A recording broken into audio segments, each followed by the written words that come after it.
अहमदनगर शहरातील श्री मार्कंडे मंदिर देवस्थानच्या जीर्णोद्धाराला आमचा विरोध नाही अशी माहिती पद्मशाली विद्याप्रसारक मंडळाने एका बैठकीत दिली। अहमदनगर शहरातील गांधी मैदान येथील श्री मार्कंडे मंदिर या ठिकाणी बेकायदेशीर लोकांकडून स्वयंघोषित ट्रस्टी यांच्या मार्फत जीर्णोद्धार करण्याचं ठरलंय। मात्र या ठिकाणी पद्मशाली विद्याप्रसारक मंडळाची मार्कंडे शाळा असून समन्वयाने प्रश्न मार्गी लागावा यासाठी मंदिर जीर्णोद्धाराचे समन्वयक श्रीकांत छिंदम आणि मुख्याध्यापक संदीप छिंदम यांच्या उपस्थितीत समाजाची बैठक पार पडली आणि शाळेला जागा द्यावी व बांधकाम करताना मंदिर तसेच शाळेच्या बांधकामाचे प्लॅन एकत्र मंजुरीसाठी पाठवण्यात यावे आणि एकत्र बांधकाम सुरू करावं। याचबरोबर देवस्थान आणि शाळा यांच्या बांधकामाबाबत करार करण्यात यावा असं ठरलं असताना हा प्रश्न मार्गी लावावा याकरिता पद्मशाली समाजाच्या अनेक वेळा बैठकाही संपन्न झाल्या। मात्र मूळ प्रश्न बाजूला ठेवून समाजाची दिशाभूल करण्याचं काम करण्यात येत असून पद्मशाली विद्याप्रसारक मंडळाचा श्री मार्कंडे मंदिर देवस्थानच्या जीर्णोद्धाराला विरोध नसून बेकायदेशीर स्वयंघोषित ट्रस्टला विरोध आहे अशी माहिती पद्मशाली विद्याप्रसारक मंडळाचे अध्यक्ष बाळकृष्ण सिद्धम यांनी दिली। शहरातील गांधी मैदान येथील श्री मार्कंडे मंदिराबाबत पद्मशाली विद्याप्रसारक मंडळाची बैठक संपन्न झाली। यात अध्यक्ष बाळकृष्ण सिद्धम यांनी माहिती दिली। तर यावेळी सचिव डॉक्टर रत्ना बल्लाळ, शरद कॅदर, राजेंद्र म्याना, शंकर सामलेटी, मुख्याध्यापक संदीप छिंदम आदी उपस्थित होते। तर यावेळी बोलताना शरद कॅदर म्हणाले, श्री मार्कंडे मंदिर देवस्थान ट्रस्ट या संस्थेवर आज अखेर कोणीही अधिकृत ट्रस्टी व पदाधिकारी नाही। श्री मार्कंडे मंदिर देवस्थान ट्रस्ट यांच्याबद्दल अर्ज उपधर्मदाय आयुक्त अहमदनगर यांनी कायदेशीर फेटाळलाय। असं असताना पद्मशाली विद्याप्रसारक मंडळाच्या विरोधात काम करणारे काही लोक आणि विरोधी गटातील काही विघ्नसंतोषी लोक हे एकत्र येत त्यांनी बनावट निवडणूक घेतल्याची कागदपत्र तयार करून तसा अर्ज सहाय्यक धर्मदाय आयुक्त यांच्या कार्यालयात दाखल केला। त्या अर्जावर हरकत घेतली। असं असतानाही आम्हाला असं समजतंय की काही स्वयंघोषित विश्वस्तांनी विघ्नसंतोषी लोकांना हाताशी धरत चुकून धर्मदाय आयुक्त यांच्या परिशिष्ट 1 वर नाव असल्याचा गैरफायदा घेत एका 85 वर्षीय वृद्ध इसमाची फसवणूक करून अहमदनगर महानगरपालिकेच्या बांधकाम परवानगी अर्जावर सही घेऊन परवानगीसाठी अर्ज सादर करताना खोटे कागदपत्र सादर करून आयुक्त अहमदनगर महानगरपालिका यांच्याकडून बांधकाम परवानगी मिळवली। जीर्णोद्धार करायचा असल्यास धर्मदाय आयुक्त यांच्याकडे लेखी अर्ज सादर करून त्याची लेखी परवानगी घेऊन त्यानंतरच बांधकाम परवानगी मिळते। पण श्री मार्कंडे मंदिर देवस्थान यांनी अशी कोणतीही परवानगी घेतलेली नाही व तसा कोणताही अर्ज सादर केलेला नाही, तरी देखील बेकायदेशीरपणे भूमिपूजन सोहळा करण्याचं ठरवलंय असं यावेळी सांगण्यात आलं। श्री मार्कंडे मंदिर जीर्णोद्धार सोहळा बेकायदेशीर आणि तथाकथित लोकांनी आयोजित केलाय। याच्या नावाखाली पद्मशाली विद्याप्रसारक मंडळ व श्री मार्कंडे विद्यालय यांच्या ताब्यात वर्षानुवर्ष असलेल्या इमारती पाडण्याची दाट शक्यता निर्माण झाली आहे। या शाळेमध्ये सुमारे 1500 ते 1700 विद्यार्थी सध्या शिक्षण घेत असून त्यांचं शैक्षणिक नुकसान होण्याची शक्यता नाकारता येत नाही। तसेच कोतवाली पोलीस स्टेशन यांनी देखील अर्जाबाबत माहिती घेत मार्कंडे देवस्थान वाद धर्मदाय आयुक्त पुणे यांच्या कोर्टात प्रलंबित आहे। तसेच धर्मदाय आयुक्त अहमदनगर यांच्या कोर्टात अर्ज प्रलंबित आहे।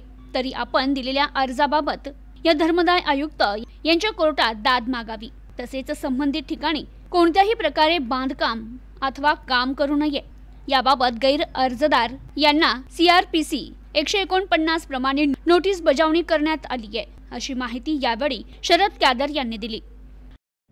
पद्मशाली विद्याप्रसारकाचा माजी अध्यक्ष व ज्येष्ठ संचालक असून पद्मशाली विद्याप्रसारक मंडळाच्या माध्यमातून मध्यंतरी या मंदिराचा जीर्णोद्धार असेल किंवा बांधकाम असेल यावरती समाजाची काही मिटिंग झालेल्या आहेत, परंतु मंदिर बांधण्याचा मला आमचा विरोध नाही। आत्ताच आमच्या अध्यक्षांनी सर्व खुलासा केलेला आहे, तशा मिटिंगा झालेल्या आहेत, परंतु जे स्वघोषित समाजातले काही मंडळी आहेत की त्यांचे चेंज रिपोर्ट नामंजूर झालेले आहेत, त्याच्यावर प्रशासक नेमणुकीची प्रक्रिया पण झालेली होती। अशा परिस्थितीत त्यांना कायदेशीर काही स्वरूप नाही। वेळोवेळी त्यांची अशी विचारणा असते की विद्याप्रसारक मंडळाचं काय, आमचा चेंज रिपोर्ट वेळेवर दाखल झालेला आहे, आमचं रिजेक्ट झालेलं नाही। पंच कमिटी असेल, मार्कंडे देवस्थान असेल, यांचे चेंज पण नामंजूर झालेले आहेत. मुळात मार्कंडे देवस्थानला 1942 साली एक घटना झालेली आहे. त्या घटनेनुसार डिस्ट्रिक्ट कोर्ट एक्स ऑफिसो अध्यक्ष म्हणून आहे आणि त्या पद्धतीने मुंबई चारी कमिशन असेल, पुणे असेल, जिल्हा न्यायालयात असेल, जिथे जिथं केसेस दाखल होत्या तिथे सर्व निकाल आमच्या बाजून लागलेले. परंतु अशा परिस्थितीत निव्वळ समाजाची दिशाभूल करण्यासाठी एकत्र भूमिका बजावण्याची आम्ही भूमिका घेतलेली असताना सुद्धा यांनी अचानकपणे एक निवडणूक बोगस दाखवली. त्याचा चेंज रिपोर्ट दाखल केला. त्याच्यानंतर पुण्याला एक केस दाखल आहे अपिलात, पण त्याला स्टे नाही. अशा परिस्थितीत कोतवाली पोलीस स्टेशन व मी प्रशासकीय याच्यात वेळोवेळी कंप्लेंट केलेलं आहे. 149 खाली त्यांना नोटिसा काढलेल्या आहेत. त्यांनी कबूल केले की आमच्या केस येते. मग जोपर्यंत त्याचा निकाल लागत नाही तोपर्यंत आम्ही इथं काही काम करणार नाही, करून होणार नाही असं त्यांनी लेखी पोलिसांनी दिलेले आहे. अशा परिस्थितीत समाजाची दिशाभूल करून खोटे कागदपत्राच्या आधारे नगरपालिकेने जो काही अर्ज दाखल केलेला आहे, गंमत अशी जो अर्ज आहे तो जो QR कोड वेगळा आहे, ती त्या कोडप्रमाणे मंजूर प्लॅन एक खेडकर नावाच्या व्यक्तीचा आहे. म्हणजे अर्जच चुकीचा आहे, त्याच्यावरच्या अनुशंसा चुकीच्या आहेत आणि बोगस जे अध्यक्ष दाखवले ते सह्या घेतल्यात, त्यांना फसवलं आणि नगरपालिकेला मी 18/2/23 अर्ज दिले, कलेक्टरला दिले, सगळीकडे वरपर्यंत तक्रारी केल्या. त्याचा कधी ह्या महापालिकेचे आयुक्त असतील किंवा चाकणकर साहेब असतील त्यांनी विचार केल्याने आम्हाला बोलवलं नाही. या बोगस कागदपत्र 1 महिना म्हणजे 23/11 नंतर त्यांनी त्या जुना शेड्यूलवर नाव आहे म्हणून त्या नावाच्या नावाने त्यांनी मंजुरी दिली. परंतु मुळात सगळे खोटे कागदपत्र आहेत. आणि हे जे आता सोकॉल्ड मंगळाराव असतील, हे जे काही मंडळी आहेत, दत्ता राजकोंड असतील, बँक अकाउंट जे आहेत, बँक अकाउंट आहेत ते बंद करण्यासाठी यांच्या विरुद्ध निकालाने मी अर्ज दिलेला आहे. बँकेने त्यांच्या विरुद्ध काही कारवाई केली नाही, अकाउंट स्टॉप नाही केले. म्हणून जिल्हा उपनिबंधक असतील कोर्टपर्यंत तक्रार केली, त्याची इन्क्वायरी चालू आहे. आयुक्त असतील महापालिकेचे किंवा ज्यांनी मंजुरी दिली त्यांच्या विरुद्ध कारवाई चालू आहे, ती पण ऑन प्रोसेस आहे. अशा परिस्थितीत यांनी आचारसंहितेचा गैरफायदा घेऊन इथे तो कार्यक्रम राबवत आहे. मला आश्चर्य वाटतं की आचारसंहितेचा इलेक्शनची नोटीस, इथे 2 बूथ आहेत आमच्याकडे, मार्कंडे विद्यालय 2 बूथ आहेत. हे फोटो आणि त्याचा अर्ज मी स्वतः कलेक्टर साहेबांना दिलेला आहे, तुमच्या SP साहेबांना दिलेले, सगळं प्रशासनाला दिलेलं आहे. परंतु मी उपोषण नोटीस दिलेली आहे 8 ते 10. याबाबत एकदाही कोणाचाही फोन नाही, निरोप नाही. मग प्रशासन करतं काय? आचारसंहितेत ही गोष्ट होऊ शकते का?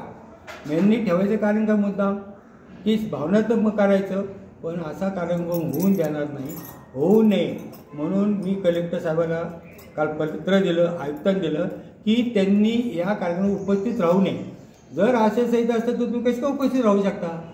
प्रशासनाने का काय तुम्हाला कोणी अधिकार दिले की कार्यक्रम अटेंड करा? आणि त्यांनी सरळ नावं टाकले. म्हणजे याचा अर्थ असा, मला वाटतं त्यांना न विचारता नावं टाकलेलं. पत्रिका जर तो पाहिली तर पद्मशाली विद्याप्रसारक मंडळाची मान्यता नाही, स्नेहित संघ म्हणजे सो काळ गावातल्या आमच्या ज्या काही संस्था आहेत छोट्या छोट्या त्यांच्या सगळ्यांची नावं टाकून मोकळे झाले. मग अशा बेकायदेशीर याला कार्यक्रमाला पायबंद बसावं अशी आमची इच्छा आहे. आणि जो काय या बाबतीत मी स्वतः हे सगळे पेपर दाखल केलेले, इलेक्शन ऑफिसर दिल्ली असेल, मुंबई असेल, मी सगळीकडे कागदपत्र पाठवले. हे सर्व माहिती आत्तापर्यंतची PMO ऑफिसला सुद्धा मी पाठवणार आहे. पण आश्चर्याची गोष्ट अशी आहे की हिंदू परिषदेने त्यांना पत्र दिलं. इतकं वाईट वाटतंय की आपल्या समाजात तेढ नाही आहे, एका समाजाच्या लोकात वाद आहे. अशा परिस्थितीत हिंदू परिषद असतील, कोणत्याही युथ संघटना असतील, निदान आमची येऊन चर्चा करायला पाहिजे होती. स्पष्ट आमची भूमिका काय आहे, माहिती काय आहे, कागदपत्रे काय. म्हणजे कोणीतरी यायचं आणि दुसरं घर साधवायचं, तुम्हाला काय ठीक आहे, समाजाचे आहे बांधव करतात, पण चुकीचं आहे ना. त्यांना कोणी अधिकार, ते ट्रस्टी नाही, काही नाही, काही नाही. मग माझ्या विनंती आहे, हिंदू परिषद असेल, इतर समाजाने नम्र विनंती आहे की आमची भूमिका त्यांनी समजून घ्यावी, यात वाढू नये. या अशा वादात आपण फार सामान्याची भूमिका बजावली पाहिजे ही माझी त्यांच्याकडनं अपेक्षा आहे. पद्मशाली विद्या प्रसारक मंडळाचा विद्यमान अध्यक्ष आहे. यापूर्वी याच संस्थेच्या श्री मार्कंडेय विद्यालयामध्ये प्राचार्य म्हणून मी सेवानिवृत्त झालो.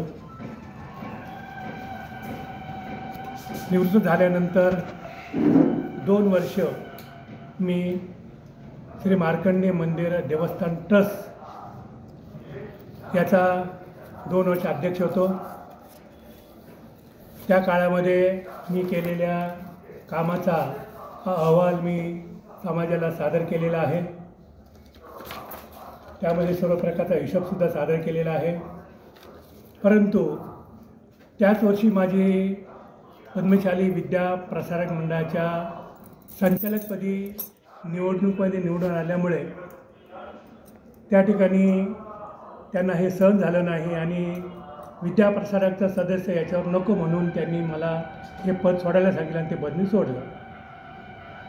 त्यानंतर जेव्हा नारळी पौर्णिमेच्या दिवशी मंदिराचा थोडासा भाग कोसळला, त्यावेळी नारळी पौर्णिमा होती आणि त्याचा बाबत चर्चा व्हॉट्सअप आणि त्याच्यावर सुरू झाली आणि त्यामुळे जास्तीत जास्त याला कारणीभूत मार्कंडेय विद्यालय असं धरलं गेलं आणि त्यामुळे व्हॉट्सअपवर सारखी ती चर्चा सुरू झाली. याबाबत मग श्री श्रीकांत चिंदम माझे नगरसेवक यांनी एक समाजाची सभा बोलवली. त्या समाजामध्ये लोकांना आवाहन केलं की या ठिकाणी आपल्याला मंदिराचं बांधकाम व्हायलाच पाहिजे. मंदिराचं बांधकाम होताना आपल्याला मार्कंडेय विद्यालयाला बाहेर सोडता येणार नाही. आपण सर्व मिळून या ठिकाणी हे कार्यक्रम करण्याचा प्रयत्न करू. त्यानंतर या मंडळाचे समन्वयक या जीर्णोद्धाराचे या एवढी चर्चा चालू असताना या मीटिंगला मला कधी निमंत्रण आलेलं नाही. आणि जेव्हा एखादी अशी समाजाची सभा असते किंवा देवस्थानाची सभा असते त्यावेळी मंदिराचा विषय बाजूला ठेवताना पद्मशाली विद्या प्रसारक मंडळासारखी चर्चा होते. त्यामुळे पहिल्या 2 मीटिंगला मी आलेलो नाही आहे. परंतु सामाजिक परिस्थिती विचार करून मी या ठिकाणी विद्या प्रसारक मंडळाची मीटिंग बोलवली. त्या मीटिंगला मी जीर्णोद्धारचे समन्वयक आहेत, मी देवस्थानचं म्हणत नाही, जीर्णोद्धार समन्वयक आहेत, त्यांना मी बोलवलं मीटिंगला. विद्यालयाच्या मुख्याध्यापकांना बोलवलं आणि आमच्या त्या मीटिंगला सर्व संचालक होऊन या ठिकाणी असं ठरवलं की या ठिकाणी मंदिराच्या बांधकामाला कोणताही विरोध नाही. बांधकाम करीत असताना जागा मोकळी करायला तयार आहोत. त्याच्या बदल्यामध्ये या ठिकाणी दक्षिण जागा आहे ती जागा या ठिकाणी आम्हाला देणे अशा प्रकारचा ठराव झाला.